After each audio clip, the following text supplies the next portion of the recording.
عزادار حسینی یہ چلن زندار ہے، ہاضا خان سجانے کی لگن زندار ہے۔ سنیں گے معصوم علیہ السلام کے اس فرمان کو۔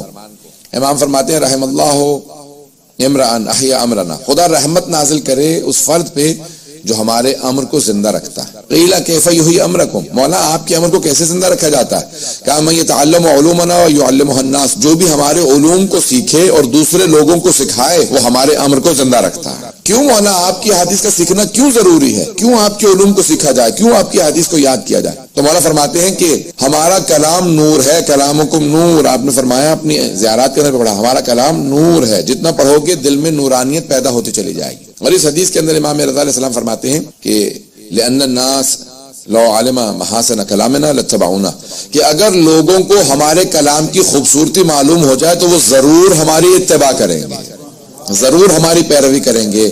لوگوں کو ہمارے کلام کی خوبصورتی معلوم ہی نہیں ہے، اگر معلوم ہو جائے تو ضرور ہماری پیروی کریں گے۔ ائمہ علیہ السلام کے فرامین میں بے انتہا برکات ہیں، بے انتہا برکات۔ اگر کوئی فرمان معصوم کو پڑھتا ہے تو لازماً اس کے اندر کشش پیدا ہوتی ہے معصوم کو اور زیادہ جاننے کی۔ 93-94 کی بات ہے کہ برمنگھم میں جب میں اس زمانے میں کالج میں تھا تو ایک عیسائی تھا، 100 میکسمز حدیث کی کتاب آف علی بن ابی طالب، امام علی علیہ السلام کی 100 احادیث، مختصر احادیث کتاب کیا تھا، بکلیٹ عربی اور اس میں انگلش لکھی تھی۔ اس نے کہا کہ میں لے سکتا ہوں، فری بانٹ رہے تھے ایک ساتھ۔ اس نے وہ کتاب لی اور اس کے بعد پڑھنے لگا۔ جب پڑھنے لگا تو اس کے اندر اتنی کشش پیدا ہوئی، کہا کہ اور کتابیں موجود ہیں علی بن ابی طالب کی، میں علی بن ابی طالب کی اور زیادہ فرامین پڑھنا چاہتا ہوں۔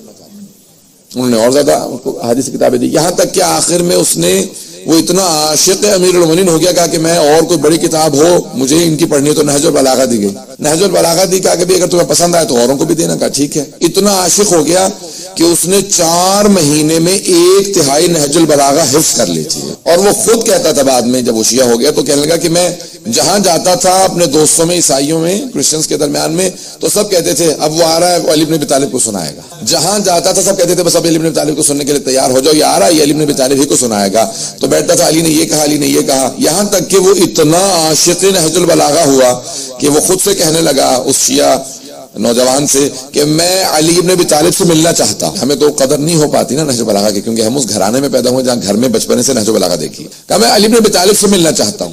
وہ بھی بہت تیز لڑکا تھا، اس نے کہا آؤ میں تمہیں ملا دیتا ہوں۔ اس نے کہا اگر بتا دیا کہ شہادت ہو گئی ہے تو پھر یہ اسلام کی طرف نہ آئے۔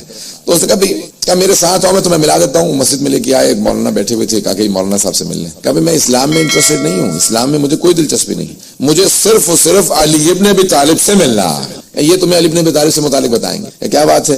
کبھی میں نہج البلاغہ پڑھ رہا تھا، فیکس آف الیکونسی، اور اس کے بعد میں نے بہت زیادہ احادیث پڑھی ہیں علی بن ابی طالب کی۔ میں بہت زیادہ محبت کرتا ہوں ان سے، میں ان سے ملنا چاہتا ہوں۔ کہ اگر یہ بتاؤں کہ ان کا 100 سال پہلے انتقال ہو گیا تو کیا کہو گے؟ کچھ دیر سوچتا رہا، کہنے لگا کوئی 100 سال پہلے آج کے زمانے کی باتیں کر سکتا ہے؟ کیا کوئی 100 سال پہلے آج کے زمانے کی بات کر سکتا ہے؟ کہا کیوں؟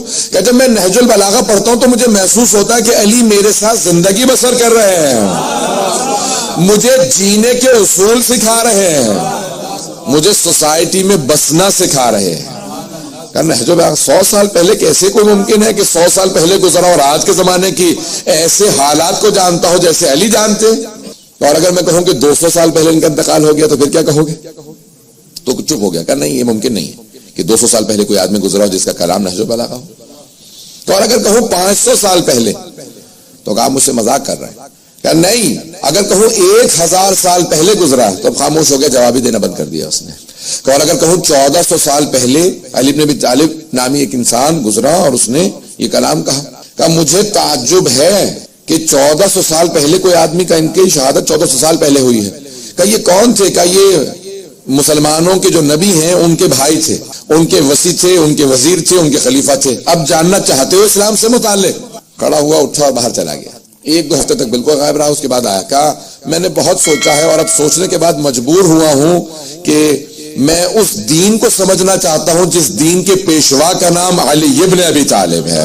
فرمان معصوم کی اتنی زیادہ اس لیے تاکید کی گئی ہے جس کو ہم نہیں سمجھ سکتے ایک غیر مسلم سمجھ سکتا ہے کہ کلام معصوم جو ہمارے پاس ہے خزانہ اس کی ارزش کیا ہے. توجہ ہے لوگوں کی. اللہ نے گرامی اس کے بعد وہ مسلمان ہوا اور اس نے کہا کہ بھئی میرا نام میں ایسا رکھنا چاہتا ہوں اس کے اندر کوئی علی کی غلامی آنی چاہیے. تو اس نے اپنا نام رکھا عبد العلی مہدی. عبد العلی مہدی اب سے یہاں مراد یعنی غلام جس کو آپ کہتے ہیں. تو عزیزان گرامی اس نے اپنا نام رکھا عبد العلی یعنی میں علی کا غلام ہوں کیونکہ نہج البلاغہ سے متاثر تھا اور 6 مہینے میں مسلمان ہونے کے بعد شیعہ بچوں کو نہج البلاغہ پڑھایا کرتا تھا. اے عزادار حسینی یہ چلن زندہ